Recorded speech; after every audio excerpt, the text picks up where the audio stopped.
Business کی اگر میری سوچ دیکھی جائے، میری ذاتی سوچ یہ ہے کہ اللہ نے بزنس میں بڑی برکت رکھی ہے. مثال کے طور پر ای کامرس کا اس وقت کافی ٹرینڈ جا رہا ہے. ای کامرس کا بزنس ہے، آپ کوئی برانڈ لانچ کر سکتے ہیں. برانڈ لانچ یہ نہیں ہے کہ آپ کوئی بہت بڑی کوئی چیز لانچ کر رہے ہیں، آپ سمپل سا کوئی چیز کہیں سے اٹھائیں، کسی بھی شہر سے، کہیں آپ کو لگتا ہے آپ کو کوئی چیز منافق کوئی نارمل چیز آپ کو مل رہی ہے، بالکل موقع کی چیز ہے، اور وہ چیز آپ آگے جا کے بہت اچھی جگہ سیل کر سکتے ہیں، تو اپنی کسی لوکل جگہ جا کے سیل کر سکتے ہیں اور اچھا آپ کو پروفٹ آ جائے گا. بیچ میں کیلکولیشن تو بندہ 2 منٹ میں کر لیتا ہے. تو اس سے فائدہ کیا ہوگا؟ اس سے فائدہ یہ ہوگا کہ آپ کی گرومنگ، آپ کے جب ذاتی پیسے آپ کے ہاتھ میں آتے ہیں نا، تو اس کی فیلنگ ہی الگ ہے.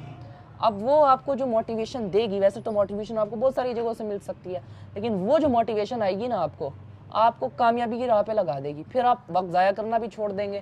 پھر آپ ہر جگہ جہاں جہاں آپ ڈیٹریکٹ ہوتے ہیں نا، آپ وہاں ہر جگہ سے بچیں گے. آپ کہیں گے میں یہی کام یہ دوبارہ کر لوں، یہ چیز بھی مجھے اس کا ایک اور بڑا فائدہ ہے، اور وہ یہ ہے کہ آپ بوجھ نہیں بنتے اپنے گھر والوں پر. آپ اپنی فیملی کو الٹا آپ سپورٹ کرتے ہیں، اور یہ چیز بہت اچھی چیز ہے.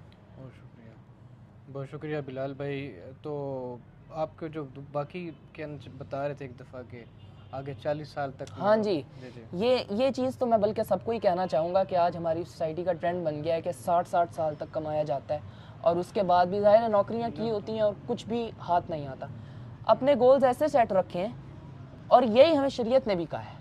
ساری عمر کمانے کا شریعت نے نہیں کہا ہمیں. آپ صحیح کمائیں، حلال کمائیں، ٹھیک کمائیں، کریکٹ اسٹریٹجی سے 40 سال کی عمر یا 45-50 سال تک کمائیں. اس کے بعد کے جو 10-20 سال بچتے ہیں نا، وہ آپ اپنے دین کو دیں، آپ فلاحی کام کریں، اور آپ اتنی برکت آپ کے مال میں ہونی چاہیے. آپ بزنس کی طرف ہی کر لیں. آپ ایک بزنس کو آپ 30 سال دے رہے ہیں، آپ کو کیا لگتا ہے کہ اس کے بعد بھی آپ کو اس پہ محنت کرنے کی ضرورت ہے؟ وہ کھڑا ہو جاتا ہے بزنس. تو آپ